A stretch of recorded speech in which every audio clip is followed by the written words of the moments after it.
Ito buhangin to. Buhangin. Ang gagawin dito, yung mga gaps, dyan. Papasok yun dyan. So parang ibubuhos ko. Yan yung bagong assignment ko ngayon. So ganyan din ang ginawa namin noon. Doon sa luma. Doon. Dito si Madam Hana, oh. Kailangan ibuhos to.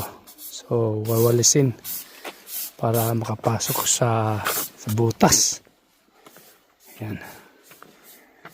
Ay, kay gandang araw. Maliwanag. Yan. Let's go. Let's work. Dito walang katapusan, no? Sabi walang katapusan. Matatapos din to. Matatapos din. So, pag tapos na to, ang huling trabaho, para makapag-relax, yan yung lupa. Yan. Aleng! Yes. Let me do that. I wanna just try. Okay.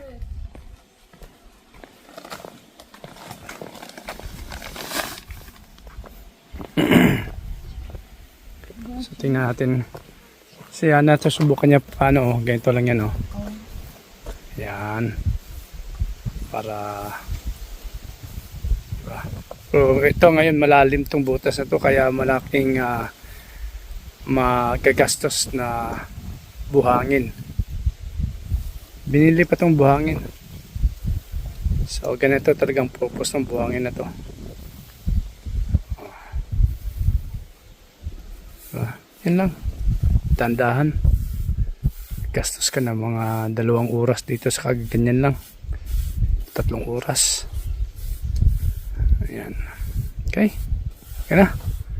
So if you wanna help, then you can just change your clothes and then I need to go come back here. Okay. I just came from rehabilitation. I was a nurse Uh-huh. and she been in Philippines. Really? She said that she was in Bohol, Uh-huh. Cebu, Uh-huh. and Boracay. Wow. I'll go change, but I need to first call Adif and ask about the car service. Okay. Yes, I think that we already done last. All right.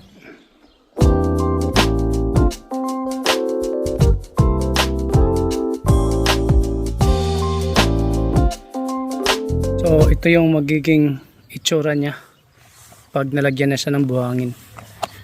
So nasisiksikan yung mga gaps. Ito wala pa, oh, diba? Iba talaga. So kaya nga yan din yung ginawa namin doon. So, kailangan masiksikan ng buhangin para magiging intact talaga. So isang sako hanggang dito lang. Okay? Hanggang dito. Tingnan nyo kung gaano ka iksi. So ibig sabihin mga ganito pa ang ganyan. Mga 3-4 na sakong buhangin ang magagastos rito. So sabihin ko kaya na magbili ng 3 sako pa na buhangin kasi hanggang dito yan, oh. Yan. Mga 5-6 pa nga pala. Doon pa pala makalimutan. Nakalimutan ko. Yan dyan. Tsaka dyan, oh. 6-7. Yan.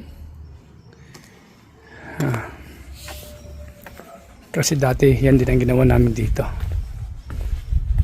Yan. Diba? At least maganda. Pasasaan at matatapos din to. Yan.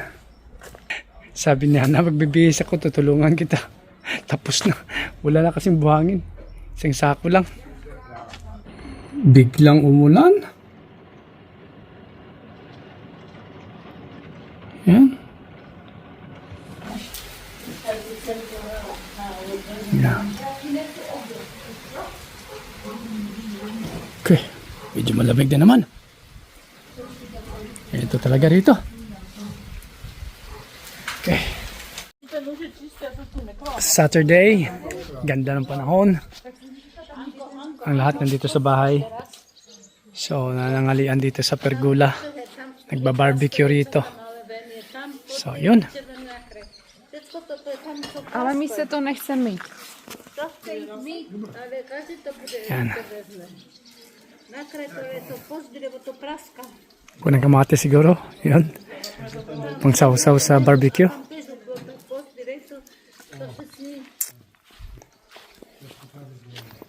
Yan. Pitas-pitas ng kamatis. Kasi libre. Oh, free kamatis. Oh. Ganda no pag may garden ka. Right, darling? It's free tomato. Once you have... Huh?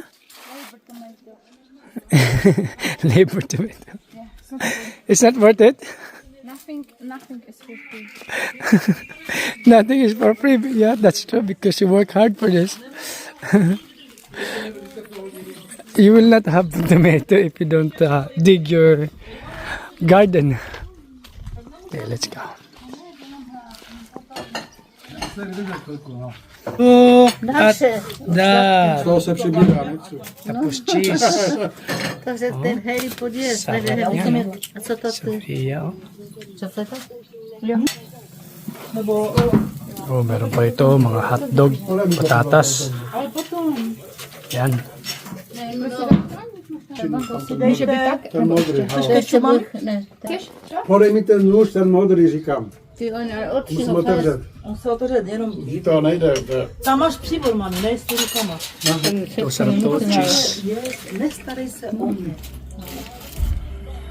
Sarap ito. No, vyhoď. Pokud je to s tím, než Sumabot ko ito eh. Žoguna? A hned to še nejedno. To je mít se návod, tak si to už přečti, jak víš. Studuj. nechceš kečup Milane, ani nebrazí. No, no, to tak ho. Je to něco to maso? No, bez ničeho. A má to nějakou chuť? No, je to dobré. Dá se? To lehko padne. To spochybnám. Kečupem jako. Je to rozpečený. A pak to máme. Sarap. A jak by měly být? Je to měkké? Yan na lang natira. Dalawa. Ubos ah. Kde ho dojím a Busog ng lahat. to nechám na zubě. Last, A ten but not the least.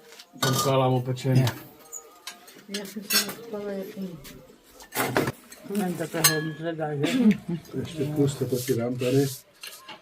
Teď stojíš jak. Pojď sem.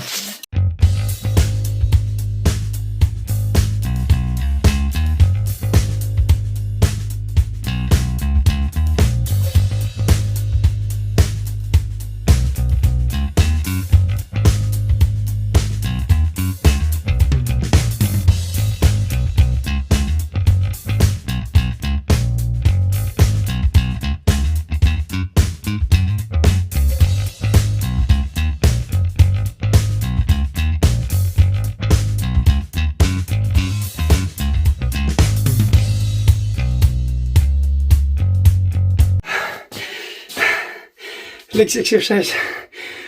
Oh, grabe. Kailangan lumakas din yung mga paa natin. Tsaka yung core. Oh. As of today, I'm 67 kilogram. Just imagine, 3 months ago, 90 kilogram. Mula nung nag-start ako, 90 kg. Ngayon, 67 kg. Pero kailangan nyo talagang mag-build din ng muscle para hindi ka magiging payatot. Payatot ako sa itsura. Diba? So, kaya paano papakita ko?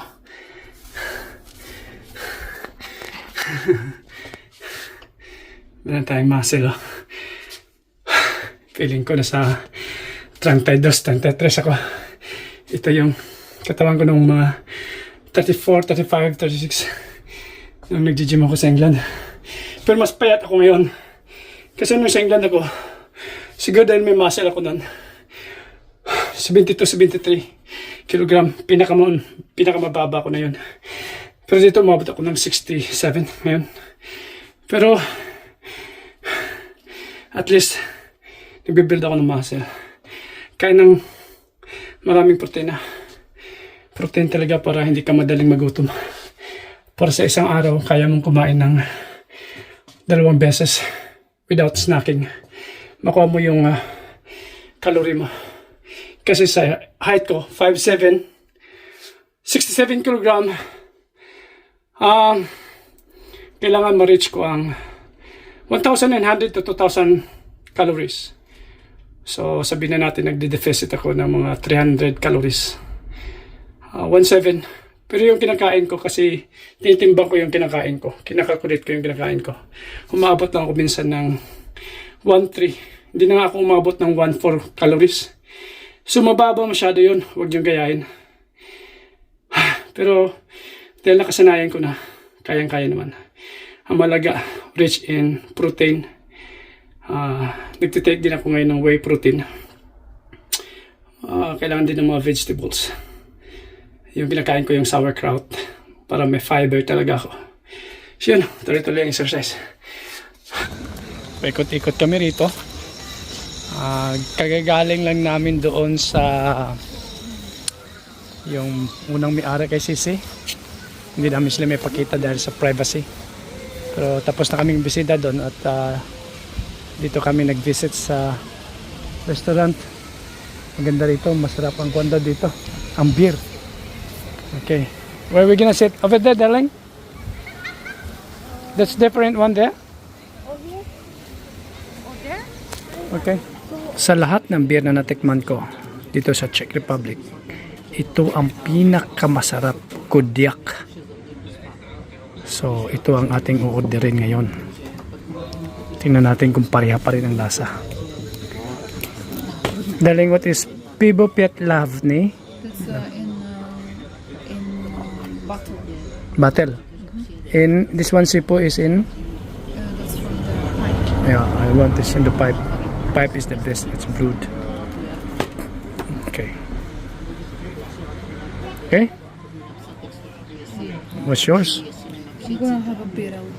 Yeah. It's like a beer with like a cider, something like a cider, but it's non-alcoholic. Yeah. Okay. Anything food? Because they don't cook anymore. I didn't cook anymore. I'm so hungry. The reason why I come here because food. Because she just told me the kitchen is already closed. Okay. Yes. Just one day. So Oh my. Alright. Okay. The reason why I'm here, I said to Anna, like, let's go. Let's come by in restaurant because this is like you're passing going home. So I said, Anna, let's come by in the restaurant. And I'm a bit hungry, but I find out that they don't serve food this time around. It's only beer. All right, okay, I'm gonna have Kodiak. So no food. So let's just drink beer. Like time to relax as well. It's break time. Yeah. So Sofia, asan ba si Sofia? Maganda sana to. Dito ko doon dinala si Junan Shi. Shout out kay Junan Shi. Baka nasa Spain pa kayo, Sicily. Enjoy your time there. enjoy, guys. So, dito kami ngayon sa restaurant na pinagdalhan ko noon sa inyo. Oh, Dito yeah. nalasing si June. This is the restaurant where June got drunk. No, I don't say. That's where he got dizzy. Yeah. No, he didn't get drunk. He was like this. He got only like one mug of beer. So ito na yun, no? Kodiak. Kodiak. Cheers. Cheers. Wait for Sophia.